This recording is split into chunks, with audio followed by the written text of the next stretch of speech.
নমস্কাৰ বন্ধু বান্ধৱীসকল, মোৰ আজি গীতা অধ্যায়লৈ আপোনালোকক আমন্ত্ৰণ জনাইছোঁ। কৰাজ্ঞে বসতি লক্ষ্মী কৰ মধ্যে সৰস্বতী কৰ মূলেতু গোবিন্দ প্ৰভাতে কৰ দৰ্শনং সমুদ্ৰে বচন দেৱী পৰ্বত স্তন মণ্ডলে বিষ্ণু পত্নী নমস্তুভং পাদস্পৰ্শং ক্ষমস্মে। আগৰ খণ্ডত আপোনালোকক কৈ আহিছোঁ কৃষ্ণ আৰু পাণ্ডৱ আৰু কৌৰৱৰ মাজৰ যুদ্ধৰ বিষয়ে আজিও আৰম্ভ কৰিবলৈ লৈছোঁ।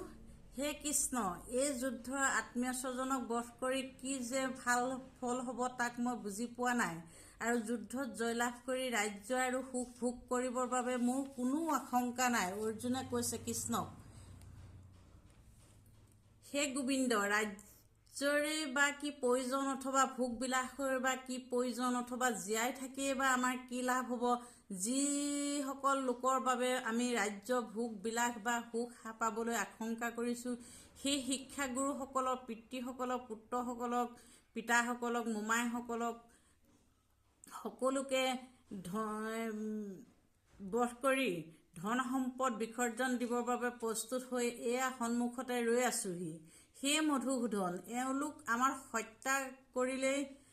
হত্যা কৰিলেই মই তেওঁলোকক হত্যা কৰিব নিবিচাৰোঁ। পৃথিৱীৰ ৰাজত্ব লাভৰ বাবেইতো হত্যা কৰিবলৈ নিবিচাৰোঁৱেই, আনকি তিনিও লোকৰ ৰাজত্ব লাভ কৰিবৰ বাবেও নিবিচাৰোঁ। হে জনাৰ্দন, ধৃতৰাষ্ট্ৰৰ পুত্ৰসকলক বধ কৰিনো আমি কি তৃপ্তি লাভ কৰিম? অৰ্জুনে কৃষ্ণক কৈছে, আমিনো তেওঁলোকক বধ কৰি আমিনো কি শান্তি পাম? কৃষ্ণই কৈছে, হে জনাৰ্দন, যদিও এই লোকসকলৰ লোভৰ বংশৱতী হৈ বংশ ধ্বংস কৰিলে কি দুখ হ'ব আৰু বন্ধুৰ অহিত সাধন কৰিলে কি পাপ হ'ব বুজি পোৱা নাই। তথাপি আমি বংশ ধ্বংস কৰিলে যে যি দুখ হ'ব তাক ভালদৰে বুজি পোৱাসকলে কিয় এই পাপ কৰ্মত লিপ্ত হ'ব লাগে? অৰ্জুনে কৃষ্ণক বাৰে বাৰে সেই কথাষাৰ কৈ আছে। বংশ ধ্বংসপ্ৰাপ্ত হ'লে বংশৰ পুৰণিকলীয়া ৰীতি নীতিবিলাক লোপ পায়। এনেদৰে বংশৰ ৰীতি নীতিবিলাক লোপ পালে অধৰ্মই বংশটোৰ বাকী থকাসকলক সমূলে পৰাভূত কৰে। ইমানবোৰ কথা কৃষ্ণক অৰ্জুনে কৈ আছে।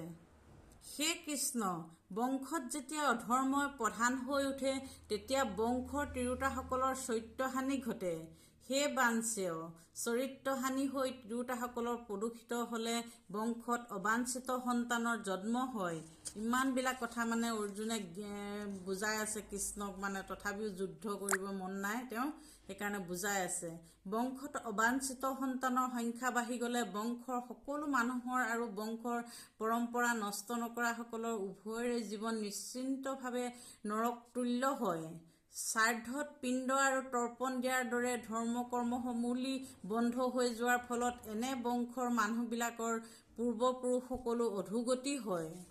তেওঁলোকৰ যদি বংশৰ একোৱেই নাথাকা হৈ যায় তেতিয়া কি হ'ব সেইবুলি কৈছে। যিসকলে বংশৰ পৰম্পৰা ধ্বংস কৰে আৰু এইদৰে অবাঞ্ছিত সন্তান বৃদ্ধি সম্ভৱ কৰি তোলে, তেওঁলোকৰ অপকৰ্মসমূহৰ দ্বাৰা সকলো প্ৰকাৰৰ সামাজিক যোজনা আৰু বংশৰ কল্যাণকামী আচাৰসমূহ সমূলি ধ্বংস হয়।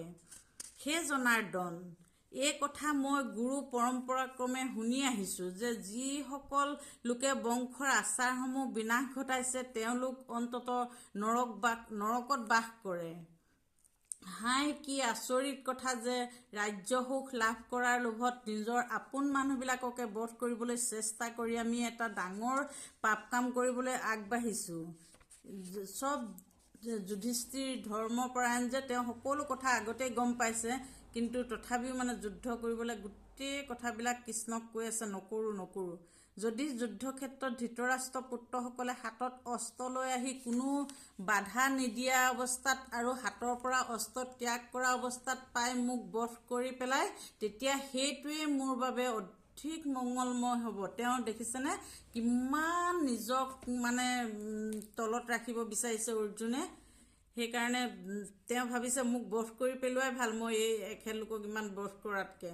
সঞ্জয় কৈছে, অৰ্জুনে এইদৰে কৈ হাতৰ ধনুশৰ পেলাই থৈ শোকত অভিভূত হৈ বিষণ্ণ মনেৰে ৰথৰ আসনত বহি পৰিল তেওঁ আৰু যুদ্ধ মই নকৰোঁ বুলি যেতিয়া নিজৰ মিতি কুটুম ককাই ভাই ইষ্টমিত্ৰ সকলো আহি যেতিয়া যুদ্ধৰ আগত সাজু হৈ গ'ল তেওঁ মানে সকলো ধেনুকাৰ হাতৰ পৰা পেলাই যুদ্ধ নকৰোঁ বুলি একদম ৰথত বহি দিলে। আৰু আজি মোৰ খণ্ডটো ইমানেই। ওম অসত্তো মা সৎ গময়ং তমসো মা জ্যোতি গময়ং মৃত্যু মা মৃতং গময়ং। ওম শান্তি শান্তি শান্তি।